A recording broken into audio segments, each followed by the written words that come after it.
Did you know that cool flushing your heat exchange espresso machine is key to pulling the perfect shot? Let's quickly go over why it is important and how to do it with your Turin Gallatin. Heat exchange machines like the Turin Gallatin maintain boiler temperatures that are hotter than what's needed for brewing espresso. This is why the water sitting in the group head can overheat, leading to bitter or scalded tasting shots if not flushed first. By running a quick cool flush, you bring the water in the system to the ideal brewing temperature. This ensures consistent extraction and better tasting espresso every time. So as we rewatch this clip, in order to cool flush, simply run the group head for about 5 to 10 seconds before each shot. Watch as the initial steam and overheated water are replaced with fresh, temperature stable water.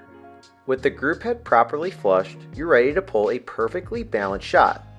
This simple step is essential to getting the most out of your Turin Gallatin. Take care of your espresso machine and your coffee by making cool flushing a part of your routine.